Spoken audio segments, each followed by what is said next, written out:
Hi, Erwin here with another demo and repair information on how to work on and keep your Casio dh100 working. And if you don't have one, maybe you want to get one. They're kind of fun to have. It's a goofy little instrument. They made these things many years ago, so there's two capacitors that go bad in them. C26, which is a 10 microfarad, and C39, which is a 33 microfarad. Now these are surface mounted on the board, and you have to unsolder them and solder new ones on. So let's talk about the instrument first, so people can see how it works. It's an interesting device. It has different tones. It can transpose, which just makes it nice if you want to play with a viola or a French horn or something. You can fool with that. Or if you're playing with someone who's playing, say, a diatonic or button accordion or harmonica, you can just bang on it until you hit the right notes when you're playing the same notes on the page. Boom, you're good to go. I do that a lot with the various keyboards that I have here that transpose. Can't do it with the piano. I'm not that smart. And the other nice thing that it has is the breath controller, and these things really are pretty damn good breath controllers. It's very sensitive. It's very sensitive tonguing technique, and it's very sensitive to the amount of air that you put into the instrument. The keys are mostly recorder fingering, which you can reconfigure that, how that works. And it has 6 tones as listed as sax, trumpet, synth, reed, oboe, clarinet, and flute. So flute, clarinet, saxophone, and then a buzzy sound. That's kind of what comes through on this, and maybe it changes the octave of the instrument. They come with a strap that you can use, as some people use strap with a saxophone or clarinet. I don't really fool with it. Maybe I'd play better if I did. It has a portamento key, which allows it to gliss up to notes. So if you're doing Rhapsody in Blue, well, there you go. You can turn on clarinet and gliss right up and do the famous opening bars to that. This one's in really nice shape. It came with a couple of the box instructions, a key chart, even a few extra mouthpieces, 3 in all, so I think it's a rather complete example. Now I have it hooked into a Yamaha Tyros 4 to show you the difference between its internal sound, which is of all the sounds it can make, it's the sum of them, and then the more important stuff is using it with a different instrument. Now, if you turn off breath control, then we'll turn it on. That helps. There's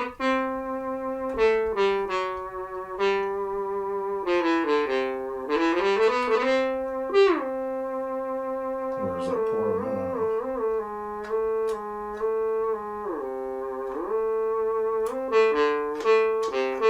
So there's the difference in the portamento.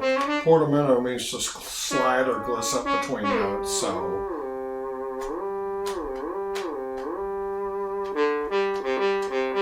I'm not activating this bar. Not activating this bar does the portamento. I don't like it without, I don't like it playing without me doing something with it. Plus, it takes away the expressiveness of the instrument, such as it is. So let's get the volume up here pretty good. And you can have different tone. So that's clarinet.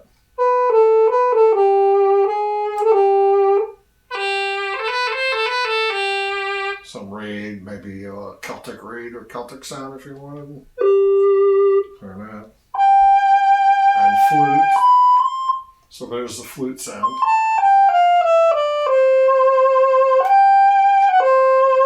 I had one of these things years ago. This one came to me not working as I said. I have repaired it and put it straight, doing the 2 capacitor repairs, which are really part of the op-amp circuit that puts out the output. And that's why the things squeal and make a stinky noise. There are other videos on it, but we'll go on with that.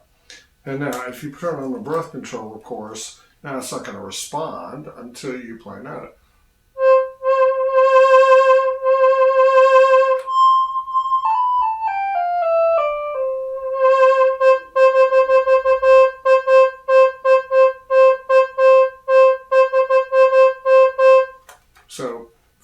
nice response there.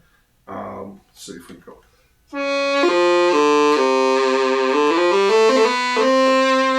So a little demonstration of a song, right?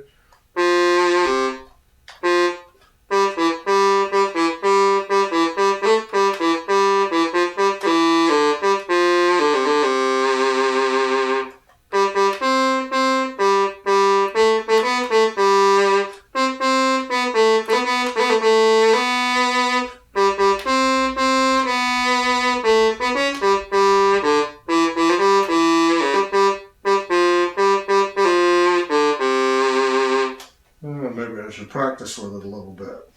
So that's the demonstration. That's how the little thing plays. And of course you can play it up an octave.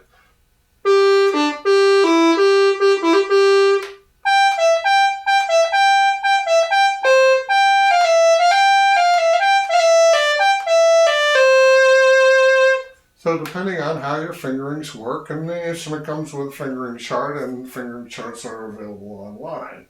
Now the best thing to do, or at least what I like to do with the digital horn itself, is just use it as a breath controller and use it with a much nicer sound. So let's see if we can get back to what we had here. So we can take a Yamaha Tyro sound, and since it's a rubber saxophone, why don't we start with a saxophone sound? So we'll take the typical tenor. I'll turn up the volume a little bit here.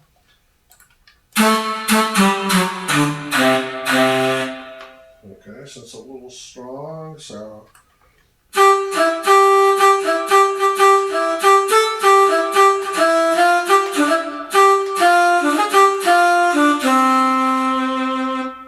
Right, or, you know, since you're hooked up to a synthesizer, why not be a whole sax section?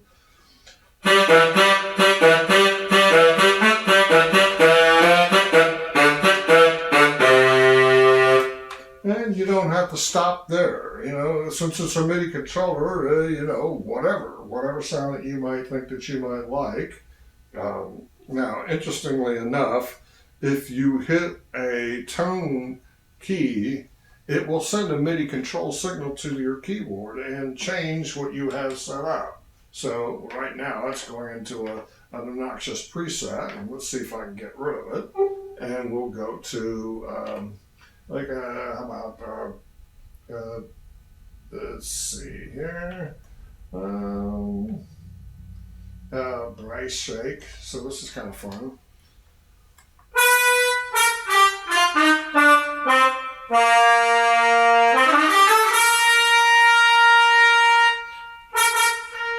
Alright, well, usually you bang on a keyboard and that will give you a brass shake.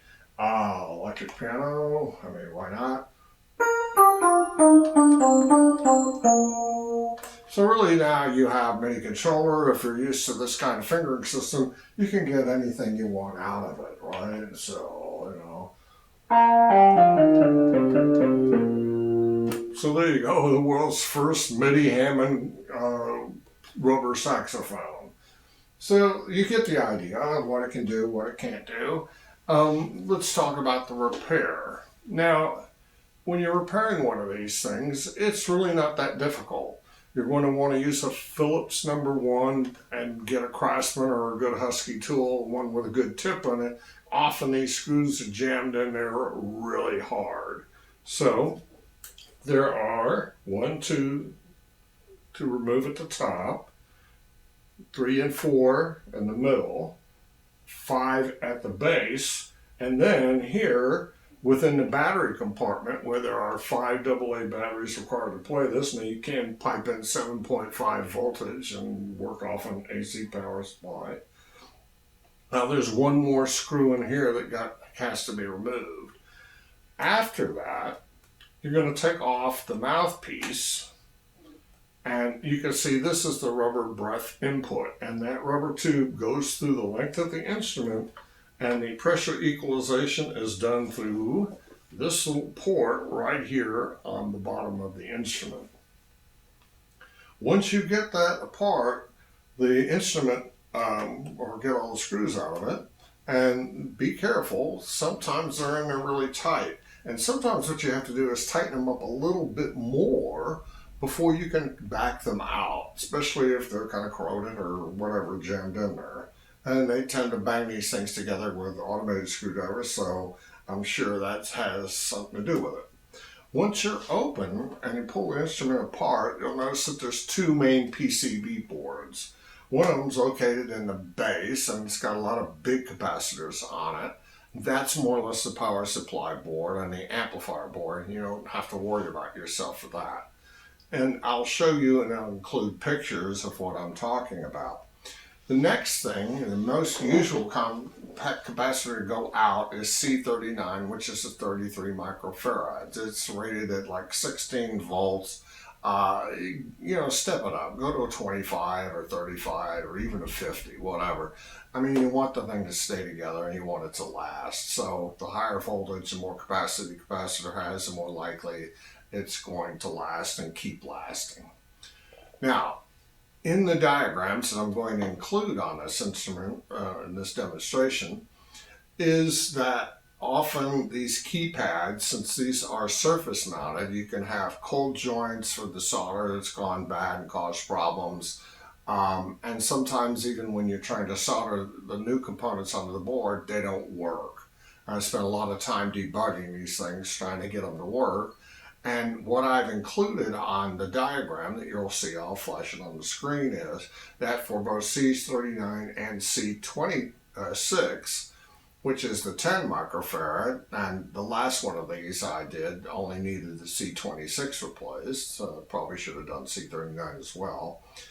But what happens is when those pads go bad or when you try to solder to it, sometimes it just turns into a mess and you cannot get connectivity. You'll have the components soldered to the board, you can feel it, you can bend the capacitor around, the lead spins, so you know it's on there, but when you play it, squeal, squeal, squeal, and it's a really obnoxious sound. Instead, use the alternate vias. So this is like a two-sided board. There's components on one side and components on the other side, and those capacitors can be soldered into the via points just like you would use a breadboard or something simple to create your own electronic circuit, and those provide you an alternate point. After you do that, make sure the components are out of the way. Make sure you route the tube that goes from here with the breath controller sensor, which is up here in the neck, and then of course the equalization's down here, as I mentioned before, is laid down the side of the horn. Take pictures of these things when you take it apart with your phone, and then you can just look back at a picture and see how it went together. Another tip that I'll give you that works for me is that when I was working on this instrument, get the PC boards where you can work on them. Spread the saxophone apart, and then put screwdrivers, blocks of wood, books, whatever it takes to have the workpiece easy for you. You're also going to need electronic solder, preferably very thin, like a 1/16 of an inch or less, and then as well a decent solder iron. Now I use a Weller solder station that's like ancient, and you can get them off of eBay, and it has controllable temperature range from 200 to 800 degrees. I kept it around 300 or 400 trying to avoid problems with the board. So Phillips #1 screwdriver for all the screws, a good solder station or at least a low wattage soldering iron with a very fine tip. You want a fine electronic work tip, and then solder. When you're soldering, have a sponge that's damp. Wipe the soldering iron off because the rosin core solder provides a flux that helps these components stick to each other, and that flux will build up into a black goo, and you want to wipe that off, keep it off, and then re-tin the soldering iron tip by putting solder on it. And then, of course, put it back together. You'll put the screws in. Now, one thing I'll mention is on this horn was that one of the screws was very difficult to get off on the PCB, the printed circuit board. That's what PCB stands for. And in that, I had to eventually tighten it up a little bit, as I mentioned before, and then unscrew it. Then you can put a drop of deoxide or circuit cleaner or any anti-corrosion that's compatible with electronics on the screw threads of that, and then you won't have this problem, God willing, the next time you have to put it up. And if you do a good job with good components, it'll probably go a long time, and you may not have to fool with it. So anyway, I hope that's informative and instructive. You've seen how the instrument works. Not that I can play it very well, but I have other things to play here in the room, so this is not critical. It's a fun instrument, especially when you hook it up to a really nice sound source. It works very well as a breath controller. There's a lot of people who really enjoy them. Thank you for your time. I hope you enjoyed the demo, and I'll see you in the next video.